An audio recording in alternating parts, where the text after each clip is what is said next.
왜 그런지 모르지만 치매 증가세가 굉장히 가파르더라고요. 그게 이제 고령화 사회가 되면서 나타나는 여러 가지 이제 현상 중에 하나인데, 우리가 수명이라는 게 있잖아요. 근데 예. 옛날에 수명은 그냥 오래 사는 거였었어요. 근데 이제는 뭐냐면 건강 수명이라는 것 자체가 굉장히 중요해진 개념으로 간 거죠. 그러니까 얼마나 건강히 사냐인데, 그 중에서 가장 이제 논의가 되고 있는 것이 치매인데, 치매하는 숫자를 보시면은요. 예.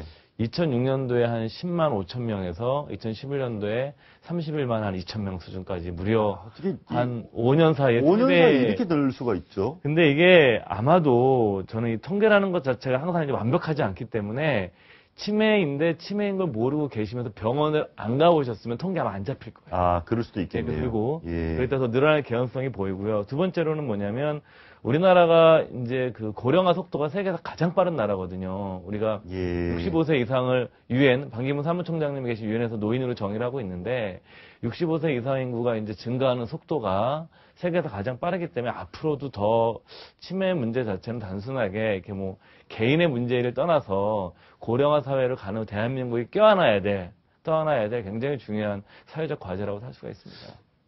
원장님 혹시 사모님 형제 자매도 있지 않나요? 오빠가 하나 있습니다. 오빠 있는데 아들이나 이제 딸이 예. 어쨌든 가족이 부양을 하는 거네요. 그렇죠. 사모님 예. 치매 환자에 대해서 주로 누가 부양을 합니까?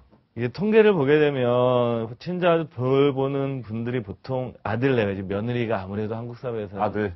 한 40% 가까이 되고요. 그다음에 배우자가 한 30%, 딸이 한 30% 가까이 되는데. 여기 나와 있습니다. 예. 네, 이 통계를 보면서 이제 똑같진 않지만 우리가 일본의 예를 볼 필요가 있어요. 이제 일본 사례 같은 게, 일본이 우리보다 한 20년 정도 똑같은 문제. 현재로는 아들 내외가 예. 제일 많습니다. 우리나라는. 예. 그다음 배우자, 그다음 딸. 예.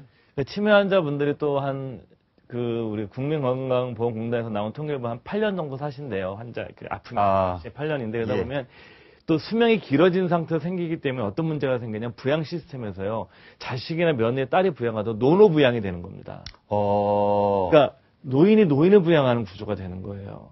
이게 이 구조에서, 그러니까 기존에 우리가 이제 젊은 그 자손이 부양하는 구조가 아니라, 이 속에서 생겨나는 문제가 굉장히 많기 때문에, 일본 같은 경우에는 아침에 이 방송 적절하지 않을지 모르겠지만, 며느리가 너무 힘들어서 이 시부모를 이제 죽이는 사건들이 사회가 많아지면서 굉장히 문제가 되고 있었어요.